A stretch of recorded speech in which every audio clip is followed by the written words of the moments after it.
可以的，没有。Oh goodness. Oh, question 5.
Alright, now let's take a look at question 5. Question 5 says, the figure below is made up of a rectangle and a square. So that means this is a rectangle and this is a square. The rectangle measures 27 meters by 13 meters. So the length here is 27 meters and the breadth here is 13 meters. Now, we'll find the area for the unshaded part. This is the shaded part, this is the unshaded part. We just found this area. Now let's think about this. Are we given any formula to find out the shape of this unshaded part? No, right? So let's observe. For this unshaded part, it is contained inside what kind of shape? It contains inside a rectangle. Now, can we find out the area for this rectangle? Of course. So the large area for this rectangle, it should give us 27 times 13. So 27 times 13. This should give us the total number of 351 square meters.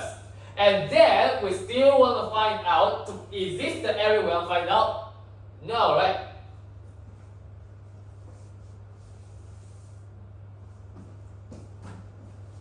Alright, now let's take a look at question 5 over here. Question 5 says, the figure below is made up of a rectangle, square, and a square. Oh. Alright, now let's take a look at question 5 over here. Question 5 says, we are given a rectangle over here, and then in the middle it is a square. Now the rectangle measures 37 meters by 13 meters. We are trying to find out the area for this unshaded part. How do we find the area for the unshaded part? Now let's think about this. For this unshaded part, it is contained inside what kind of shape? It contains inside a rectangle. Now even though we don't know how to find out the area for this unshaded part, can we find out the area for this large rectangle? Of course we can. The length here is 27, the breadth is 13. So the area for the large rectangle,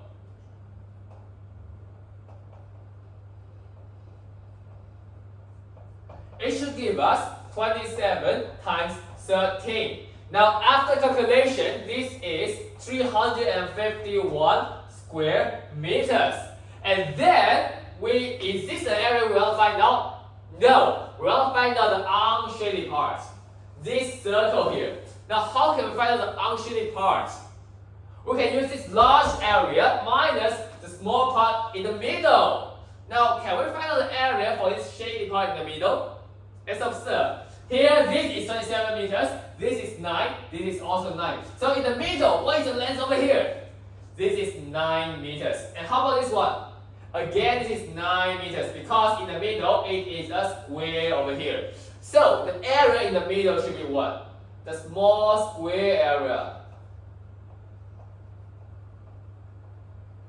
This area should give us 9 times 9 equals to 81 square meters. Now and then, how should we find out the unshaded part? we can use a large area minus a small area. The large area is 351 minus the small area 81 equals to 270 square meters. Now in this question we call this method the takeaway method because in large shape we first compute the total area and then we take away a part from inside it. We call this the takeaway method. So in the to find the area of irregular shape,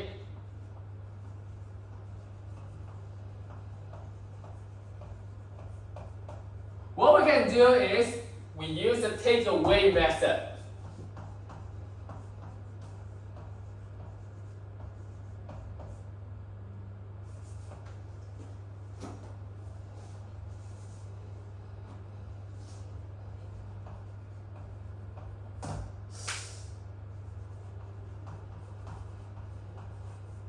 Okay, so that's how to solve this type of question. But of course, in this question, actually we can also use the split and add method.